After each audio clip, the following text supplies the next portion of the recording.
You introduced a new feature that should make things more secure. However, with this new feature, you introduced new security vulnerabilities.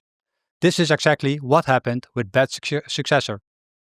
In today's episode of Threat Talks The Deep Dive, we dive deep into this vulnerability.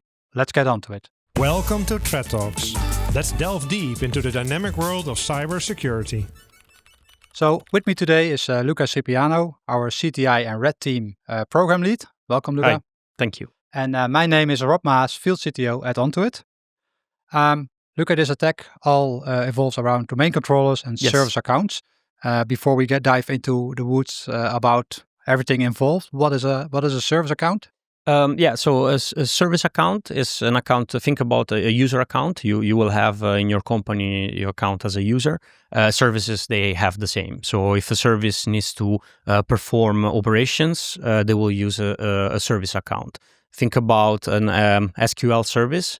They will have an SQL service account, and that's the account where you, of course, you set up the password and you set up all the permission that account has if, for example, it needs to perform operation on disk or communicate with processes.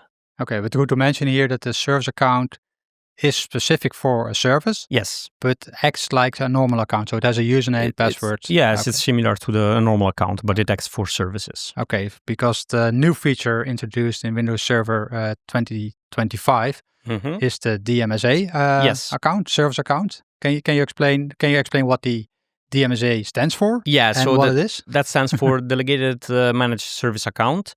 And it is something that they created because, Windows, Microsoft, they created it because they wanted to improve security on a normal service account. Back in the days when you created your service account, you had this account, you created a really long password, maybe you just kept that password always for a long time.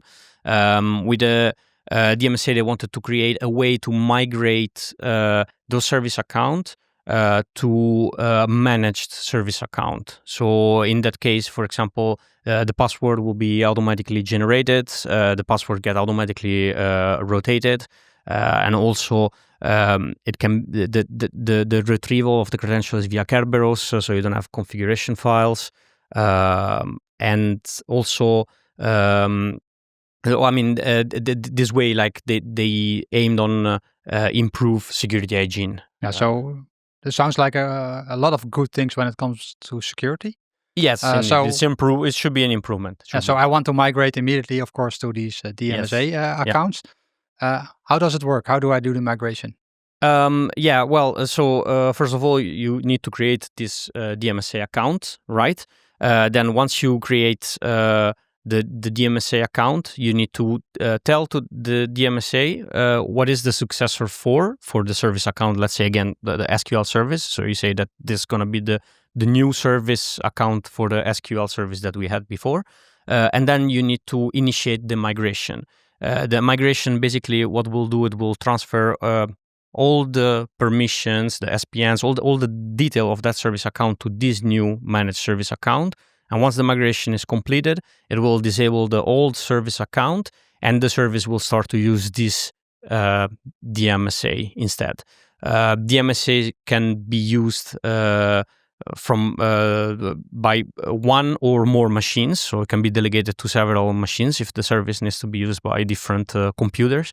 And then at that point, basically the migration is completed. Okay. So if I explain this in, for me at least, simpler steps. Yes. Is it like migrating a phone? So I have a new phone that needs all the settings of the old phone, but while I'm migrating, the old one still needs to take calls. Yes. So I install an application, I do the migration. Once the migration is done, everything is on my new phone, and automatically the old phone will be disabled? Yes, exactly. So you can receive your phone calls and use it until the application has completed the migration. Okay. So, and apparently in the whole this process, there was a vulnerability, or maybe there is? Yes. Well, it has been patched. We'll talk about that later. But yeah, there is a vulnerability. So first of all, in order to exploit this vulnerability, the victim organization needs to have at least one Windows 2025 server used as a domain controller. So these are the prerequisites. So we are now talking about the attacker exploiting the vulnerability. Yes, indeed. And the first prerequisite is Windows Server Exactly. 2025. Yes. Are there any other? Yes. So in general, the migration can be completed only by an administrator, and only administrator can create the MSAs into the service account container. But if the attacker controls a domain user that has privileges like create all child objects within any OU, they can create a DMSA in that specific OU.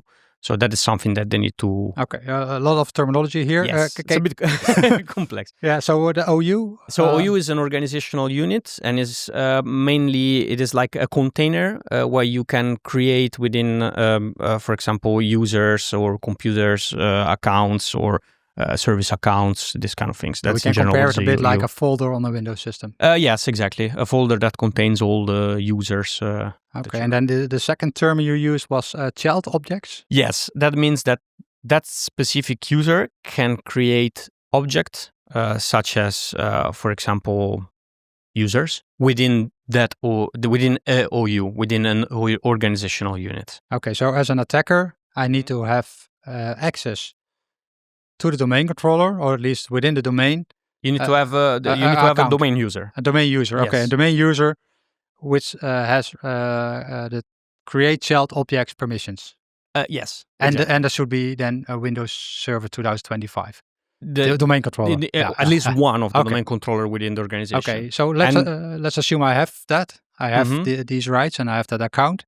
What are the next steps I then? Yes, so that it is similar to what we explained before in the normal process, but this time you create the DMSA in the OU where you have the right privileges. And what you need to do at this point, you need to just change the values of the attributes of that DMSA to tell, of course, which user this DMSA is the successor for.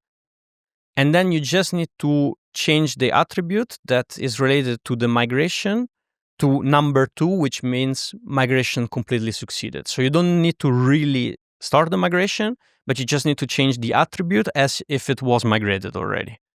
Okay, and that means that the attacker, if I have these create child objects, is enough to create a DMSA account. Yes. When you have a create child object, you can create users, and you can create also, for example, a machine user, and that we will see later that you can use it to retrieve the Is that very common that, let's say, normal users have these permissions? So this vulnerability was found by a researcher at A.K.A, and they have estimated that 91% of the organization have unprivileged user with this kind of privilege. That sounds it's quite often. Yeah. Okay, so if I take it back to my previous example with the phones, so that more or less means I can buy a new phone if I have the rights to it, but most people will have.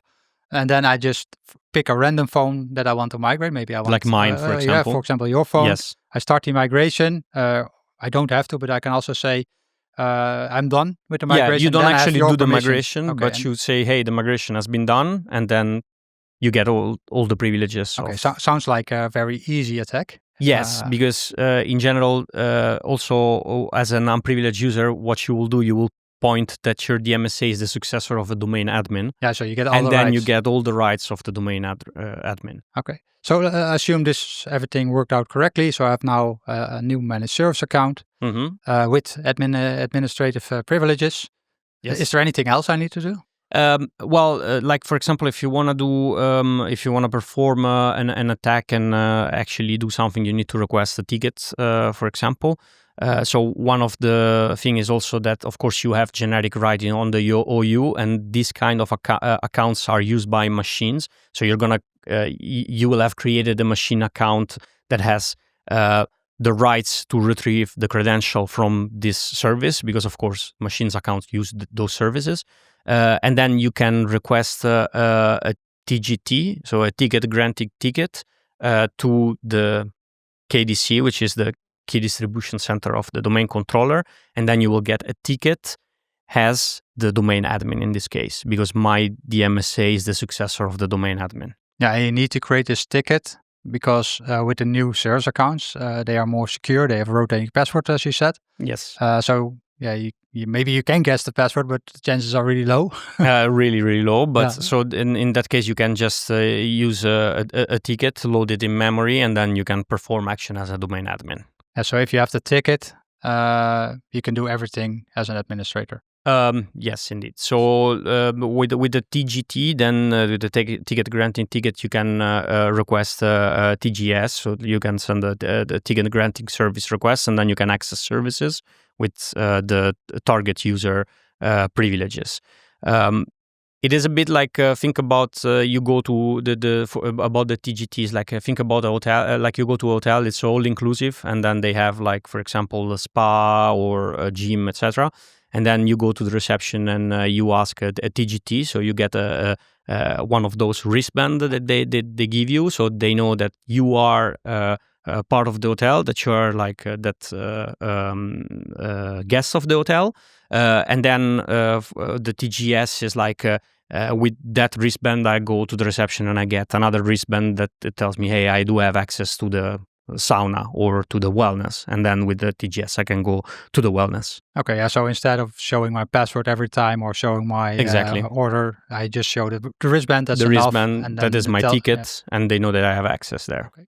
As you already mentioned briefly, is that Microsoft did patch this problem. Yes. But you also mentioned a bit that there are still post-patch problems. Well, I mean, yeah, they're a bit limited. But still, it can be abused. So the Microsoft patched this one, and now a full migration needs to happen for the DMSA to be actually taking all the privileges from become the actual successor. So it's not a one way anymore, but it also the target needs to say that has been migrated. So at this point, the attacker needs to have right privileges on both the DMSA but also the target.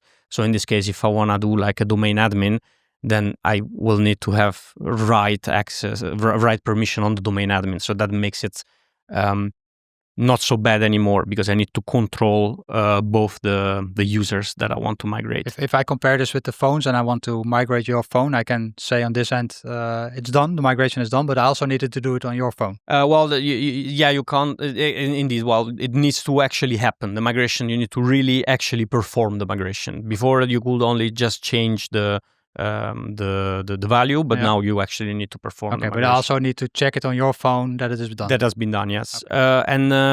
And this of course it will limit the impact, but it will still create some kind of stealthy attack path, because like for example.